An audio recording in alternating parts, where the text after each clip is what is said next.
Hello मित्रों, तो स्वागत है आप सौનું મારી ચેનલ પર।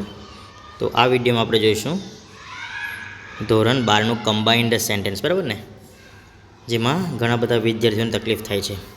તો મિત્રો આ માર્ચ 2020નું છે। ઓકે મિત્રો તો આ માર્ચ 2020નું છે, બોર્ડ એક્ઝામમાં જે પૂછાયેલો તે પ્રશ્ન છે। તો directions were given by the science teacher, તો અહીંયા આપણે લખેલું છે હેઝ, કે has the direction were given by the science teacher, પછી કોમા કરીને લીધેલું છે Kittu and Somil made a model of the plane successfully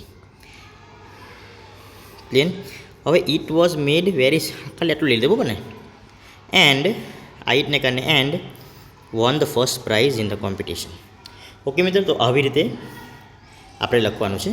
next જોઈએ, જે ઓગસ્ટ 2020માં પૂછાયેલો હતો, Gandhiji is known as the father of the nation, બરાબર, અને વી ઓલ નોટિસ, તો આન્સર લખેલું છે કે વી ઓલ નો ધેટ, એટલે આવી ગયું Gandhiji is known as the father of nation. Gandhiji who is known as the father of nation, he was Born in Porbandar, okay, known as the father of our nation, was Born in Porbandar, પછી situated near the ocean, આ પ્રમાણે છે। Okay મિત્રો, આગળનું જોઈએ કે મેમાં પૂછાયેલું હતું, જે the merchant had a very beautiful sweet daughter, તો the merchant had a very beautiful daughter, તો ડોટર પછી આપણે whom he loved very much, but he was greedy, so he wanted his daughter to get married with the old king। મિત્રો, તો આ આપણે વાક્યને સમજીને એકદમ સિન્થેસાઇઝ કરીને બનાવવાનું છે। ઓકે, સો અહીંયા હી આવશે, he wanted his daughter to get married with the old king।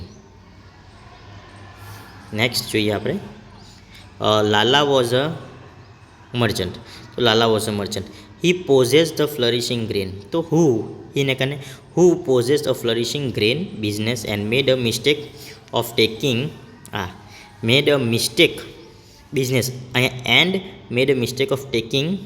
dishonest man as a partner।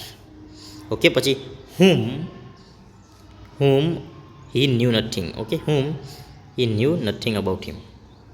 Okay મિત્રો, તો આવી રીતે બનાવવાનું છે। હું ઘણા વિડીયો બનાવતા રહીશ અને તમે ચેનલ પર બન્યા રહીજો। ઓકે મિત્રો, થેન્ક યુ।